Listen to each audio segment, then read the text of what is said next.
Bom dia a todos e a todas.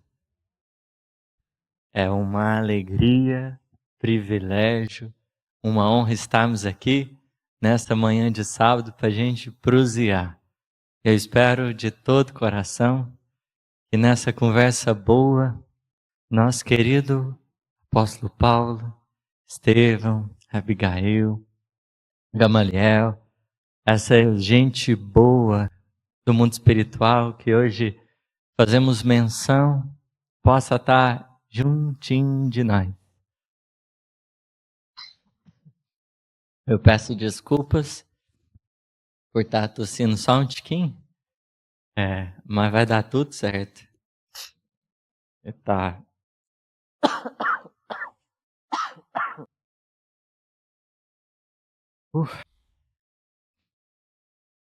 Nós hoje pretendemos comentar a carta aos Coríntios, no seu capítulo 13, o versículo que já foi mencionado. O amor tudo sofre, tudo crê, tudo espera e tudo suporta. E para a gente começar o nosso tema, vamos começar do alto, do horizonte, para depois a gente sentir aonde a gente está. Mas primeiro, o horizonte que se descortina sob as luzes, sobretudo da doutrina espírita nesse instante. São Vicente de Paulo, na questão 88A do Livro dos Espíritos, vai nos dizer assim: amai-vos uns aos outros, eis toda a lei, lei divina, mediante a qual governa Deus os mundos. O amor é a lei de atração para os seres vivos e organizados. A atração é a lei de amor para a matéria inorgânica. Observemos que o Espírito faz aqui é construir para nós os horizontes da imortalidade. A lei do amor representa um instrumento divino com o qual Deus orienta, regula e dirige toda a criação. Isso quer dizer, se você observar nos mínimos detalhes a criação, há uma finalidade superior. Há um objetivo nobre. Nenhum movimento divino escapa ao amor. E é curioso nós vislumbrarmos as perspectivas de amor que aqui são construídas. Porque ela parte de um elemento central. O amor aqui é a conexão. O amor é a conexão. É o trabalho da unidade. Isso quer dizer, tudo que Deus faz tende sempre para a unidade. A harmonia entre as partes seria uma possível definição para a unidade. Toda iniciativa divina tem a ver com isso. Em harmonizar, em orientar os corações para esse vínculo perfeito. O próprio apóstolo Paulo vai dizer, guardando a unidade do Espírito pelos vínculos de paz. Isso quer dizer, para essa unidade se dar, não existe um outro mecanismo senão a paz, a pacificação. Mas vejamos, o amor é a lei de atração para os seres vivos e organizados. E a atração é a lei de amor para a matéria inorgânica. O que São Vicente está trazendo aqui? Seja a matéria, seja o espírito, todos os elementos da criação são orientados pelo amor. Na matéria existe uma força de atração que nós poderíamos considerar aí sendo o amor. Como vai dizer Emmanuel também, André Luiz, por exemplo, ao reconhecer que ali nos princípios subatômicos, essa energia rege a vida. Essa energia sustenta a vida. Essa energia orienta cada mínimo movimento. inteligente. Mas se na matéria é a lei de atração, a representação sublime do amor, no plano do espírito é um pouquinho diferente. Porque como ele vai dizer, ao inverter tudo isso, ele vai considerar que o amor é a lei de atração.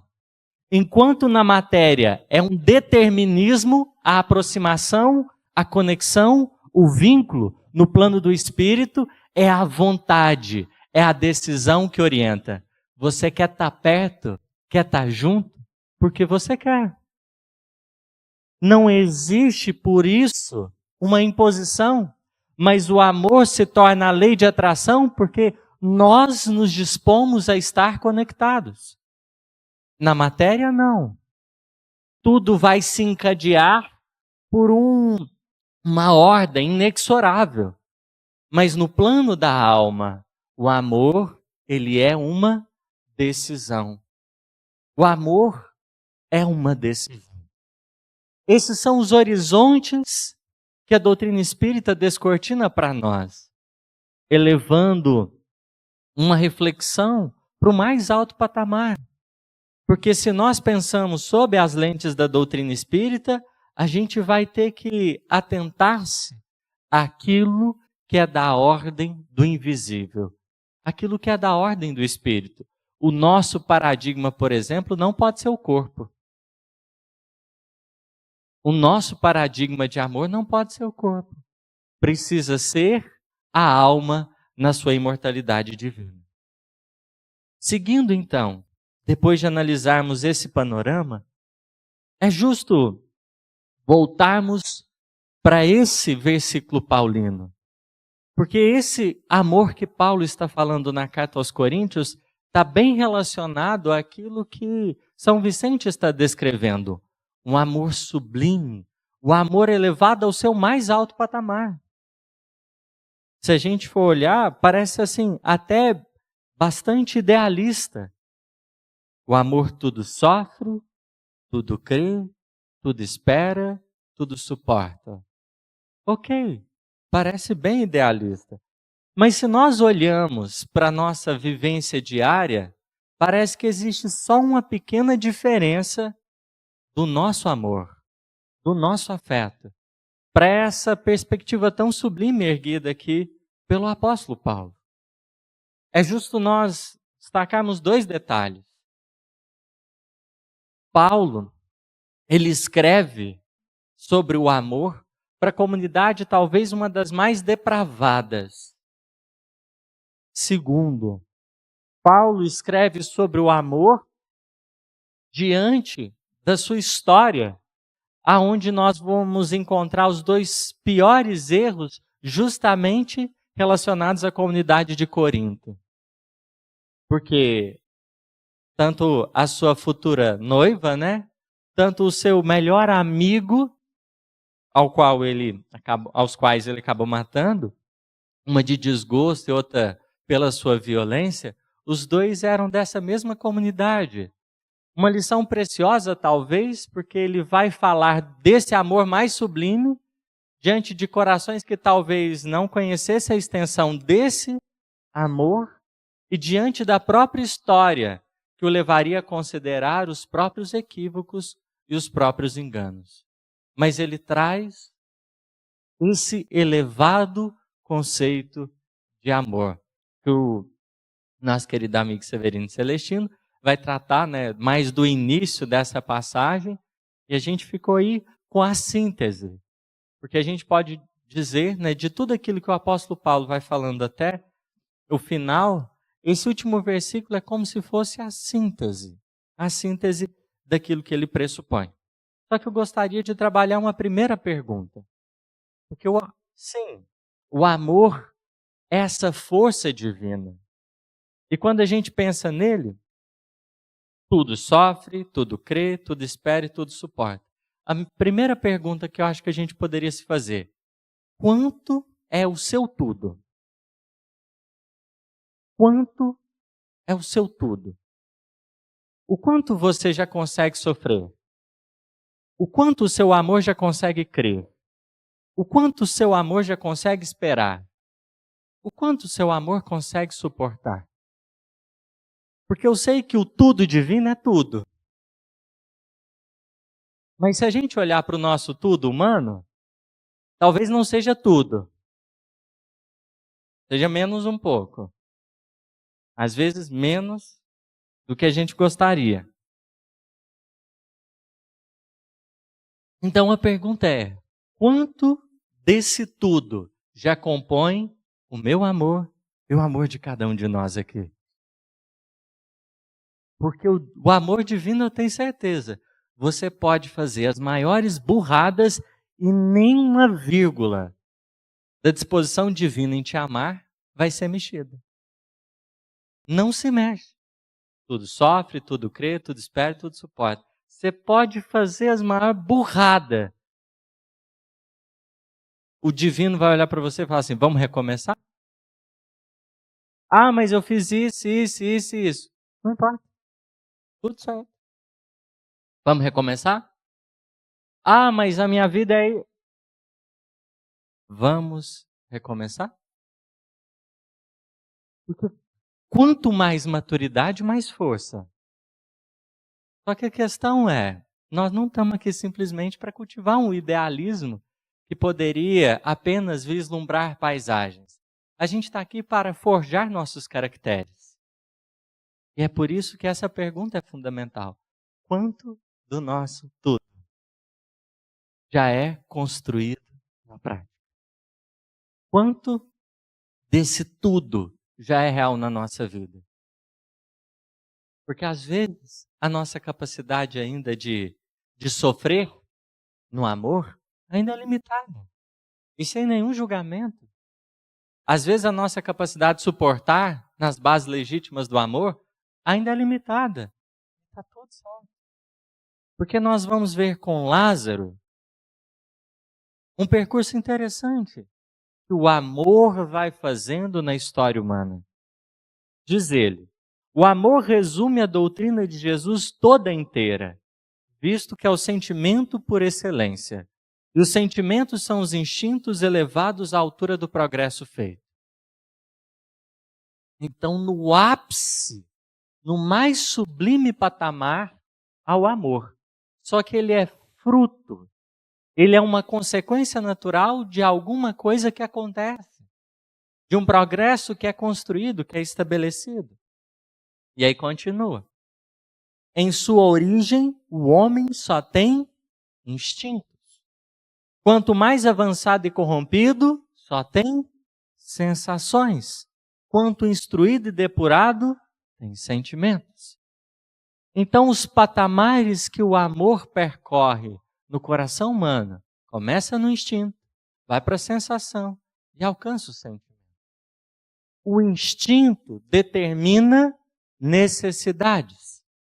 O amor em nós, em primeiro instante, ele vai falar das nossas necessidades. Necessidades básicas que nós vamos procurar inconscientemente estar cumprindo. Podemos observar, o ser humano que viveu nas cavernas, ele não tinha dimensão, mas o amor o regia. Porque quando ele começa a se organizar em sociedade, há uma necessidade ali que o amor determina, pertencimento. Quando ele começa a perpetuar a espécie, a formar famílias, há essa energia o movimentando nos mínimos detalhes. Quando ele começa a desenvolver a comunicação, a interação, todos esses mecanismos inconscientes falam dessa energia que movimentava. Instinto orienta necessidade. Mas esse ser, que até então estava submergido em mecanismos inconscientes, começa a refletir sobre o amor em si. E o amor vai surgir na expressão do interesse ou do desejo. E por causa dos interesses e desejos, nós vamos ter sensações. Porque esse ser humano começa a ambicionar. Começa a querer. E porque ele quer, o amor se movimenta dentro dele sob de diversas maneiras. Porque, acrescido a sua necessidade, ele começa a vislumbrar o seu livre-arbítrio. Ele começa a vislumbrar o seu livre-arbítrio. Se até então, por exemplo, o amor determinava a necessidade da reprodução, da perpetuidade da espécie, esse interesse, esse desejo pode fazer com que esse ser humano comece a olhar e selecionar melhor aquele com quem ele se relaciona. E a se basear, por exemplo, em um padrão ou em outro. Falar, aquele ali ou aquela ali é mais interessante, enfim, por esse e aquele motivo. Porque o interesse começa sendo esse ser humano fazendo a reflexão. Só que ele ainda sustentado e baseado dentro de um paradigma mais materializado. Por isso que ele é avançado, mas corrompido. Porque quer dizer, esse ser humano ainda é determinado pelo paradigma material. E aí a gente pode pensar hoje, o qual a nossa sociedade está sujeita ao paradigma do interesse, do desejo. Porque existem padrões estéticos, por exemplo, estabelecidos. Eu, por exemplo, não faço parte desse modelo ideal de homem perfeito. Não sou loiro, olho azul, não sou branco, enfim. Mas eu tenho meu valor, né? Tá tudo certo. Tá perdoado? Dá para conviver um tempinho, né? Mas veja, se o meu amor é só sensação, eu vou ficar preso. Se ele é só querer interesse, eu fico preso. Porque aí, tudo bem, eu tenho necessidade de pertencimento, mas quem que eu quero que sejam os meus pares? A socialite? Vamos dizer assim, o grupo Black Card? O pessoal que tem dinheiro? Quem vai poder me dar influência? São paradigmas humanos que estão estabelecidos dentro da sociedade. Porque o amor, nesse patamar, ele representa uma energia de conexão, mas uma conexão guiada pelo interesse. Uma conexão regida pelo desejo. Só que todo desejo é fugidinho. Todo desejo passa. E aquilo que é aparente, o apóstolo Paulo vai dizer, da carne nada se aproveita. Então, tudo que é da ordem do desejo e do interesse vai vir por água abaixo. Desaba. Porque o interesse e o desejo não são suficientes para sustentar o amor no espírito. A gente oscila. E na mesma hora que está apaixonado, desgosta. Porque você vê, se você é atraído, por exemplo, por um determinado estereótipo, no âmbito relacional, você vai ver que a vitrine, que a fachada não sustenta afinidade nem comunhão. Então tem muita gente que vai para o mercado afetivo, né? É uma expressão que hoje em dia, infelizmente, as pessoas têm usado.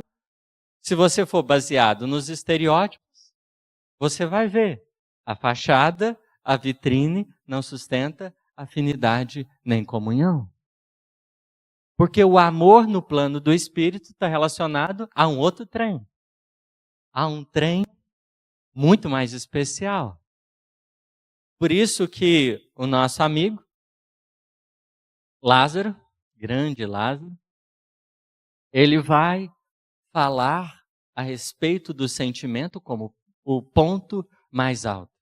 Porque se não é o amor pelo sentimento organizado sob a perspectiva da necessidade ou do interesse, ele ultrapassa. Ele ultrapassa. Às vezes pode ter um pouquinho de interesse, de desejo? Pode. E vai fazer parte. Pode estar relacionado a uma necessidade natural? Pode. Mas a grande questão é, existe a vontade. E no plano do espírito, só a vontade pode sustentar qualquer conexão. Porque tem a ver com uma disposição genuína do espírito. É o amor que emerge da vontade, que sofre, que suporta, que crê, que espera. Porque o amor da necessidade, não. Nem tampouco o amor do interesse. Mas como dissemos, a vontade não despreza os dois primeiros, mas ela avança para além. Porque na paixão, por exemplo, você pode conhecer alguém inicialmente por um interesse. Ou pode começar por uma necessidade. Mas tudo bem. A grande questão é, e o depois? Porque é muito curioso quando a gente percebe que lá no Livro dos Espíritos, Kardec vai discutir sobre a utilidade do prazer nas nossas relações. Sobretudo na relação do espírito com o mundo. Por que que Deus estabeleceu o prazer dentro da criação? E aí os espíritos vão dizer, instigar a tentação e desenvolver a razão. Então nós estamos expostos por Deus, somos orientados pelo divino, para que a gente experiencie essas vivências.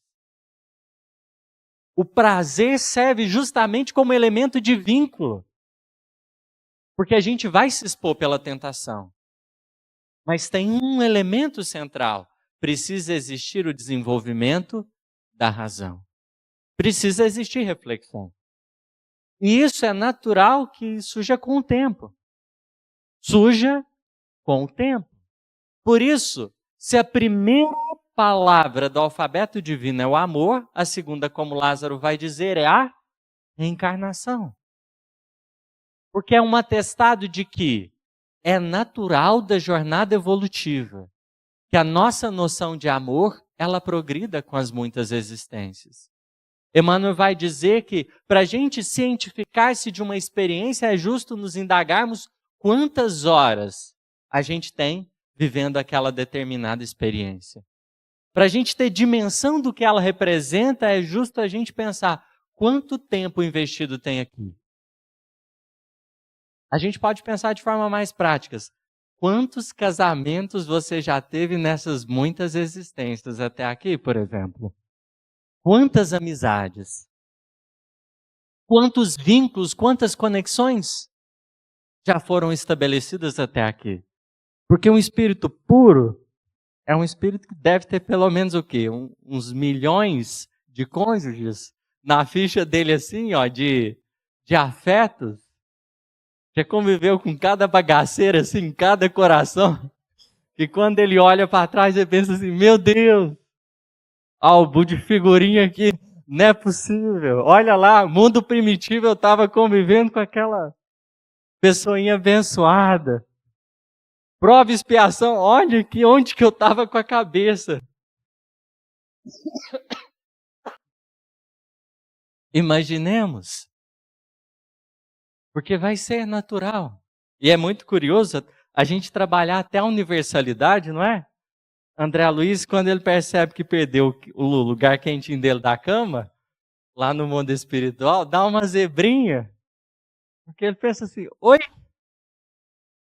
meu amor? A gente não era, né, together, juntinho para sempre. O que aconteceu? Porque é um exercício de imortalidade, por exemplo, você desencarnar e ver que aquele coração que você conviveu um tempinho bom, já está falando eu te amo para outra pessoa. E aos espíritos desencarnados que estão aqui, Deus lhes abençoe. Porque Meimei passou por isso. Quando ela teve que perceber que o companheiro que tinha ficado na Terra estava apaixonando de novo.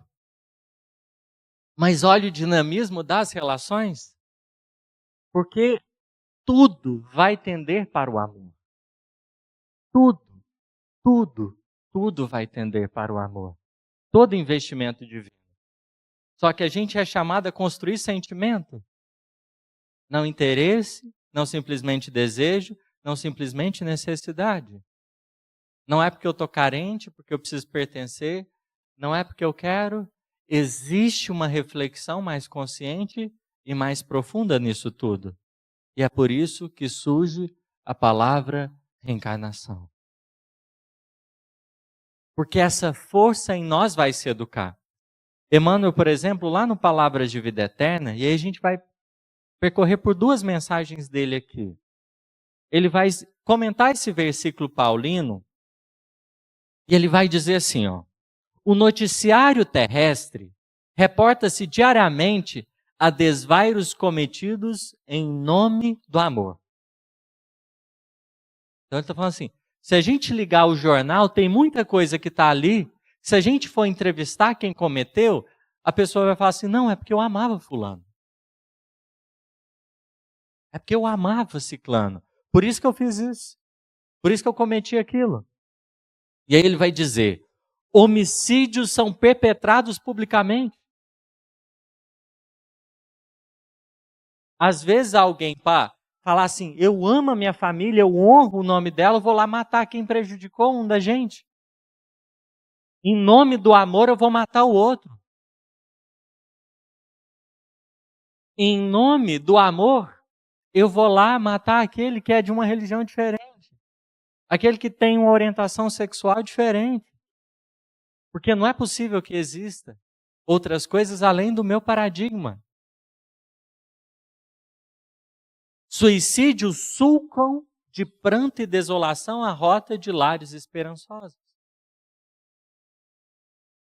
Furto, contenda, injúria, perversidade aparecem todos os dias invocando a inspiração do sentimento sublime. Se você for perguntar, por que você fez isso? Por que você fez aquilo? Não, porque eu amo aquilo outro. Mulheres indefesas, homens dignos, jovens promissores, infelizes crianças, em toda parte, sofrem abandono e aflição sob a legenda celeste. Então dá para ver no nosso panorama atual. Olha a política, que ainda hoje deixa resquícios. É por amor que muita gente está odiando os outros. Por amor. Mas aí ficaria para a gente pensar, qual a natureza desse amor? Qual a natureza desse amor? Você falar assim, não, agora eu não converso mais com fulano. A partir de agora, acabou minha relação com o ciclano. Por amor à verdade. Aí eu te faria a pergunta, é isso? É essa perspectiva de amor que tudo sofre, que a gente vai adotar? Um amor que estabelece fronteiras? O amor que se ergue sobre barreiras e bater no peito, e às vezes até em nome do espiritismo, se colocar nessa conduta imatura?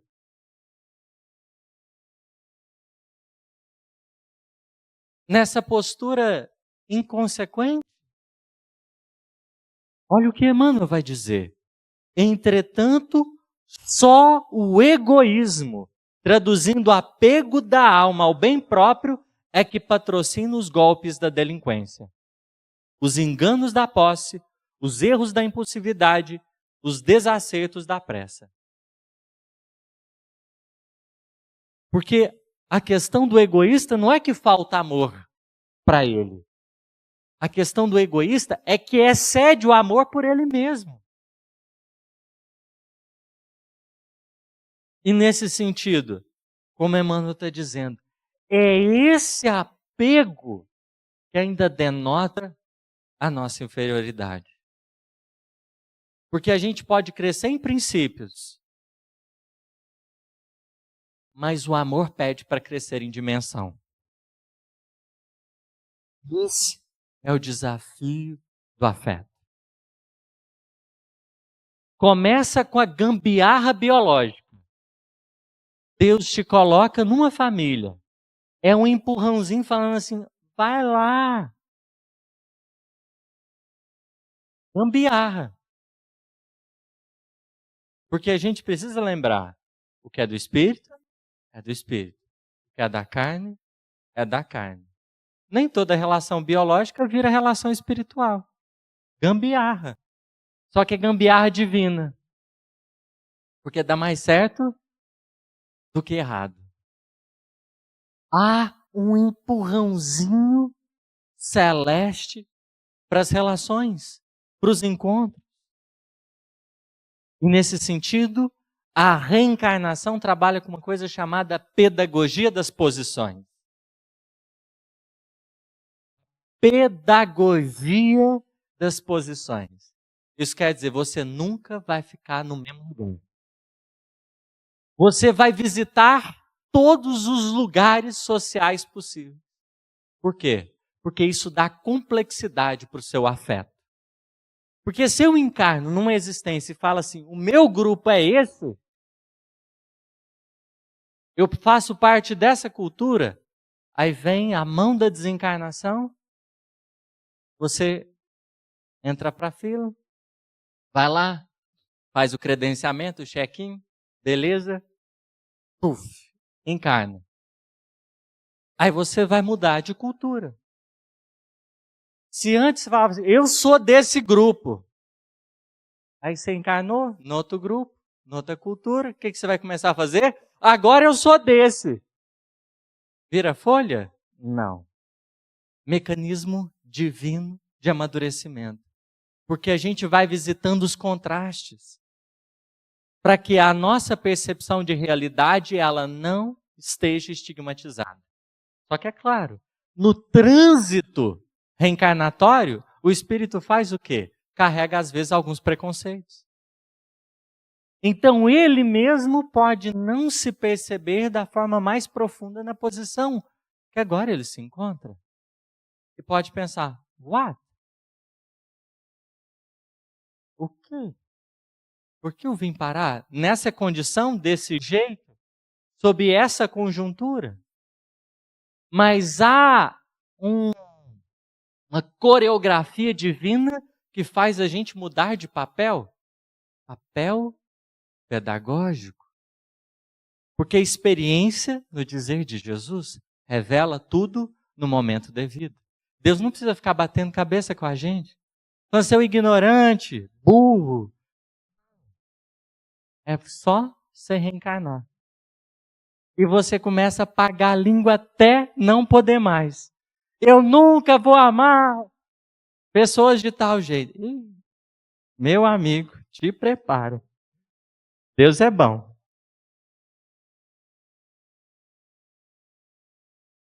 E ele não faz violência e nem afronta. Só fala assim, bora lá? O toboágua tá aí, ó. Banheirinho de hidromassagem está te esperando. Uber, iFood, tá tudo incluso no pacote. Open Bar, 9 meses de nutrição para recomeçar. Vamos lá. Porque o espírito que vive, o espírito que passa pela experiência, ele não consegue ficar do mesmo jeito. Só se você quiser ser uma coisa, uma topeira. Se você quiser, tem jeito? Tem jeito. Só que aí você vai escutar uma coisa. Duro é para ti recalcitrar contra o aguilhão. Uma coisa. Porque todo o processo evolutivo é Deus te empurrando para frente. A fala de Jesus para Saulo é, olha, deu tudo errado até agora. Calma. O que você precisa ter noção é, a vida vai te empurrar para frente. Só não atrapalha. Pelo amor de Deus. Só não atrapalha. Porque todos nós somos postos em cenários de crescimento. Expostos a experiências que vão modular a força do amor que se movimenta nas nossas almas. há diferentes aguilhões que vão nos fazer lembrar das nossas necessidades, repensar os nossos interesses e desenvolver as nossas vontades. Porque Saulo, até aquele instante, ele estava apegado ao bem próprio. Ele tinha amor pela lei? Tinha. Mas era um amor ainda imaturo, infantil, fragilizado. Porque era um amor fanático, marcado pelo orgulho. E qual que é o problema do orgulho? O problema do orgulho é que você apaga o outro. Se o egoísmo é o excesso de você mesmo, o orgulho é o apagamento do outro. Então só dá você e não tem mais ninguém. Não existe mais ninguém. Esse era o desafio paulino. O coração que havia sido buscado para que o seu afeto ganhasse força. Eu odeio cristão. E aí acontece um plot twist na vida dele. Eu amo cristãos. Pedagogia das posições. Porque em tudo e em toda parte, a proposta é de unidade, de harmonia entre os corações. E aquilo que ele mais negava se tornou aquilo que ele mais amava. Porque se tem um troço complicado na encarnação, esse troço se chama rebeldia. Porque se você não atrapalhar, as chances de você caminhar são inúmeras. Mas o nosso problema é que, além, às vezes, de não querer caminhar, a gente ainda quer empacar.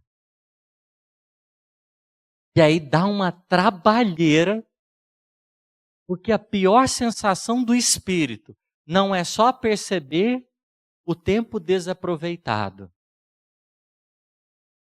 É perceber o quanto ele foi amado e ele não aproveitou.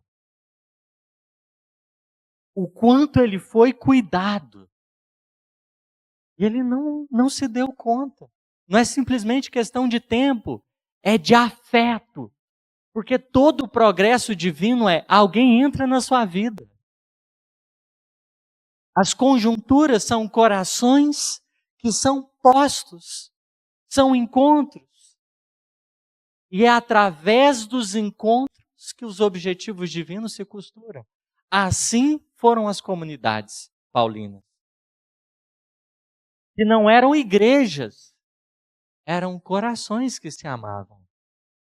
Não eram estruturas fixas, eram almas que aceitaram ali a chama de um compromisso superior. As comunidades paulinas que descendem desse coração tão benfeitor eram almas que se permitiram ser amadas pelo Cristo por intermédio de Paulo. Por isso foi tão forte. Por isso tinha tanta vida.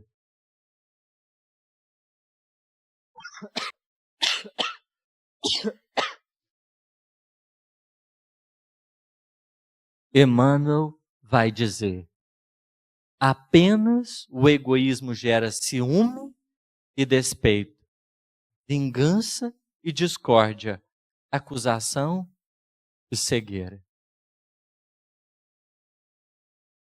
Somente esse amor adoecido. E Emmanuel vai falar em outra mensagem, chamada Problemas do Amor. Porque Paulo tinha dimensão dessa grandeza dos afetos. Carta aos Filipenses, capítulo 1, verso 9. O apóstolo Paulo vai dizer: que o vosso amor cresça cada vez mais no pleno conhecimento e em todo discernimento.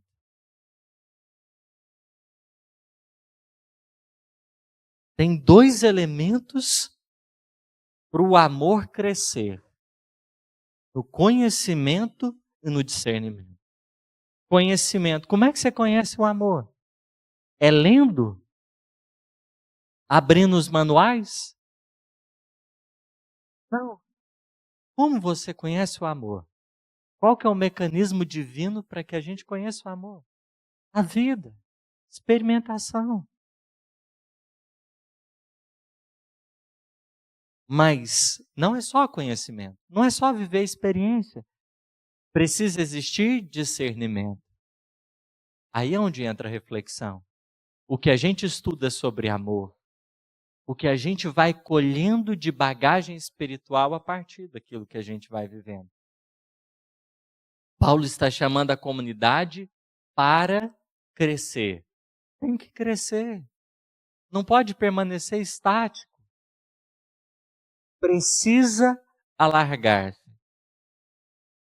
E aí Emmanuel vai dizer assim: o amor é a força divina do universo. É imprescindível, porém, muita vigilância para que não a desviemos na justa aplicação. Então, a questão não é que vai estar com falta de amor, mas a questão é o jeito que esse amor é aplicado, que essa energia de vida ela está sendo empregada. Porque o amor pode construir, mas você pode pegar ele para destruir também. Ai, Deus.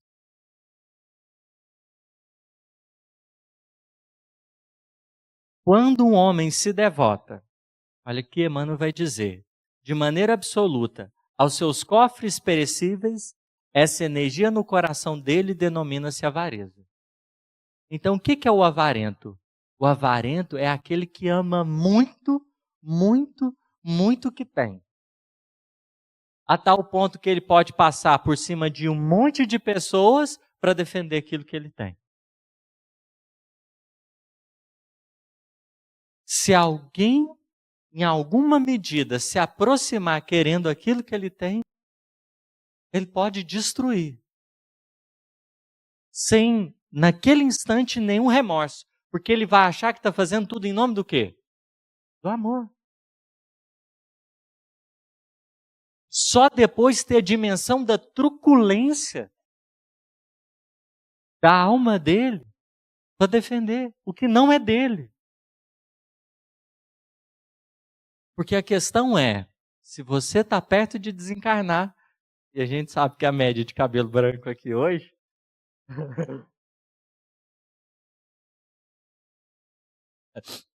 e de pessoas sem cabelo, né, também,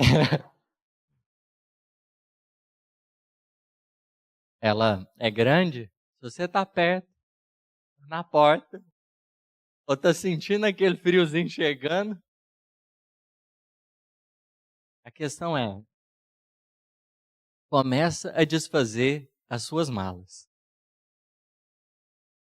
Começa a desfazer as suas malas. E, na brincadeira do Haroldo, né? Caminhão de velório. Ó, o carrinho de velório não é acompanhado de um caminhão de mudança. A gente precisa aprender a desfazer as malas para desencarnar. E a gente está querendo chegar no plano espiritual lotado de trem. Lotado de trem. E não raro, o nosso amor, essa força tão divina, como foi no caso do parente do André Luiz, fica sobrecarregada pelo desejo de ter. O espírito que está lá 40 anos revirando na matéria mental dele a posse. Porque ele investiu todo o patrimônio de amor em ter. Desfazer a mala não é fácil. Você começar de levezinho, pensando nesse desapego. Nesse desapego. Quando se atormenta de modo exclusivo pela defesa do que possui, julgando-se o centro da vida no lugar em que se encontra, essa mesma força converte-se nele em egoísmo.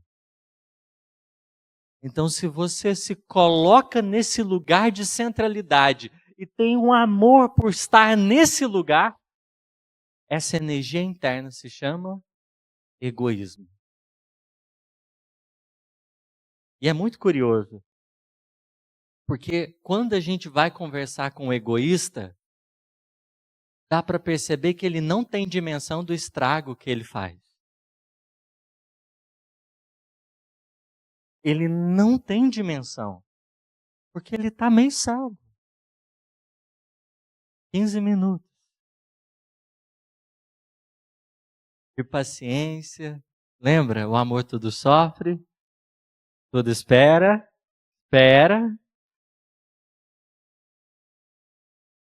tudo crê e tudo suporta. Obrigado.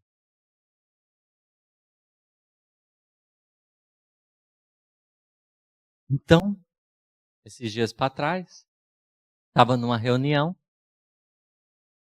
de um evento espírita que a gente teria, de juventude, e aí deu um problema. Nessas horas, é maravilhoso olhar para a gente mesmo. Deu problema, grupo de WhatsApp, errinho de comunicação, é a hora do testemunho. Eu olhei para a situação e falei, isso aqui vai dar uma zebra uma semana antes do evento. Eu falei, acabou. Era uma vez um evento que não vai acontecer mais. Aí, ok. Na hora, eu tive uma crise de ansiedade.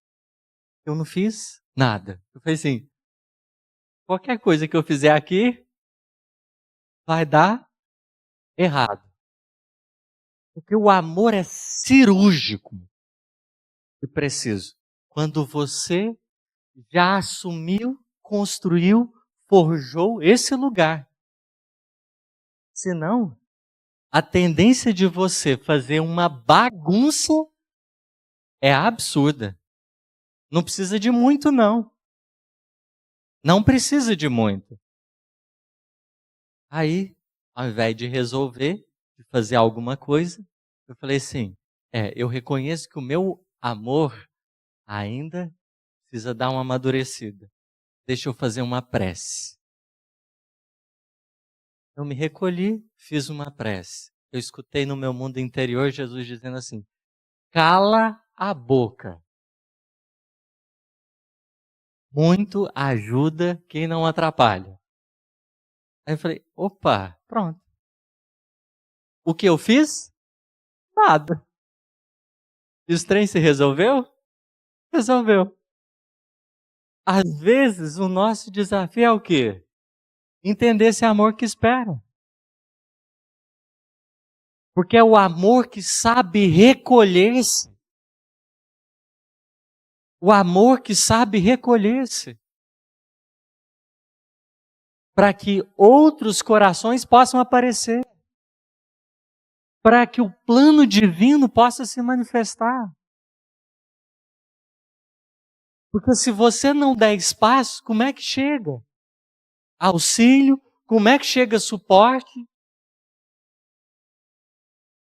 Esse amor que espera é o amor que sabe se abrir para a vida e permitir que o divino, o Criador, nos oriente os nossos destinos.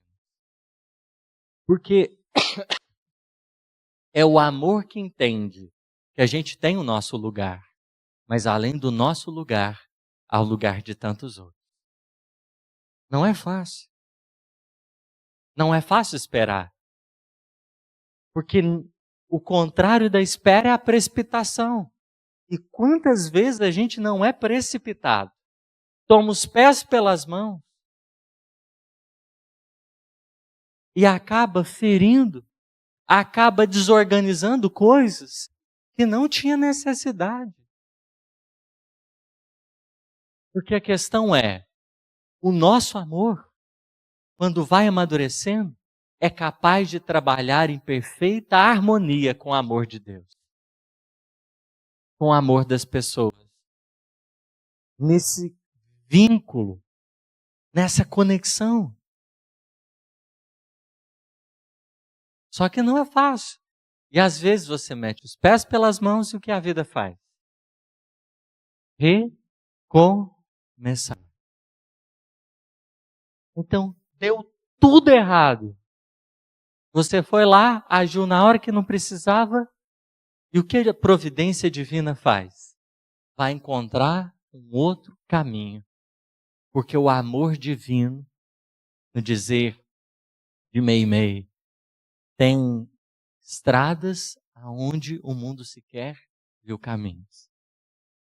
Então a gente vai entendendo essa criatividade que o amor pode ter. E assim acontece na vida do apóstolo Paulo. A criatividade do amor divino. Você matou sua futura noiva, sua futura esposa, você matou seu melhor amigo. Calma, esse era o plano A. Ainda tem B, C, D, E, F, G, H, I. Não vai faltar plano.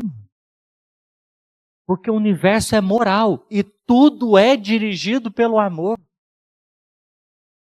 Então, se tem uma coisa que não vai acontecer, é dar errado. Pode até parecer que não vai dar certo.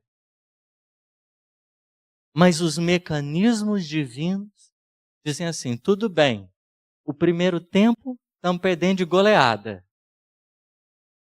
Mas a gente vai fazer umas modificações e o segundo tempo vai ser diferente. Entra em jogo. Foi assim, por exemplo, na caminhada paulina.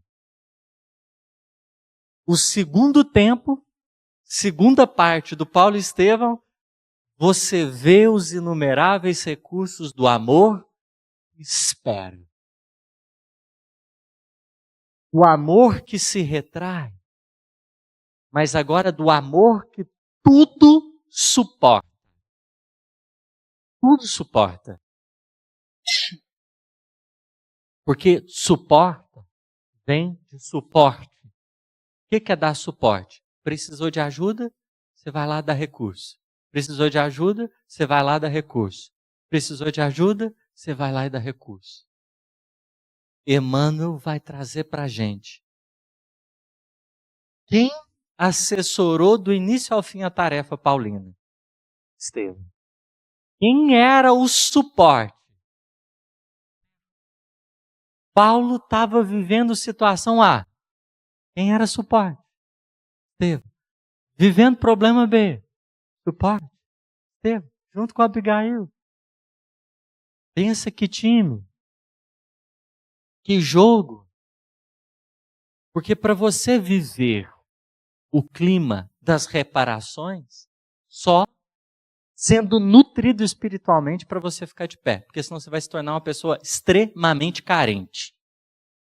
E um trabalhador extremamente carente na tarefa, ele é um problema.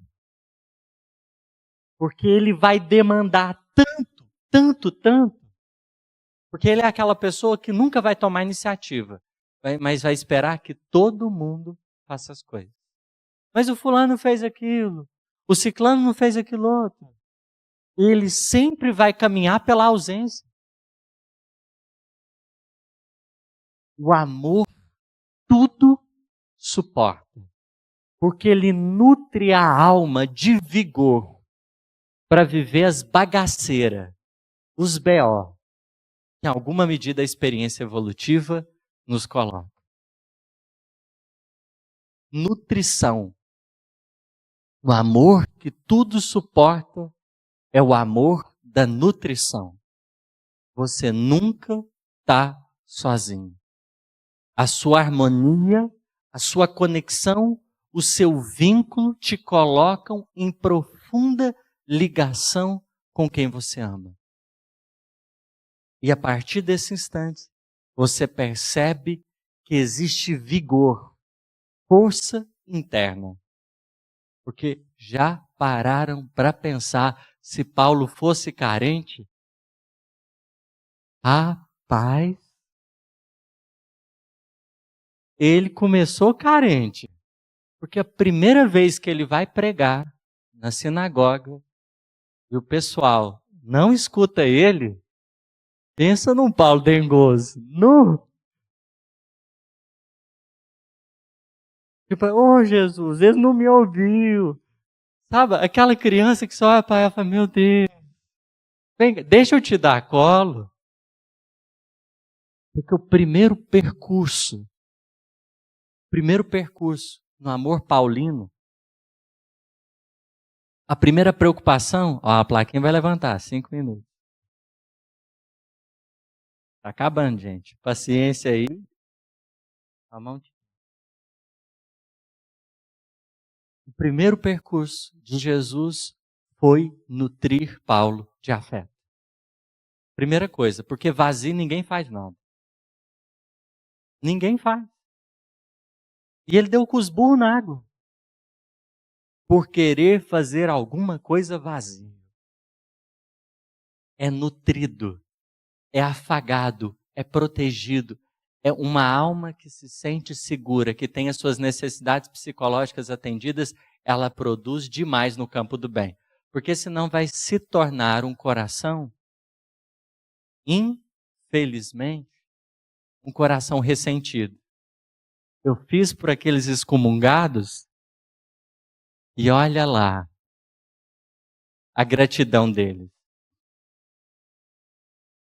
Olha como eles estão sendo gratos. Imagina se Paulo tivesse vazio.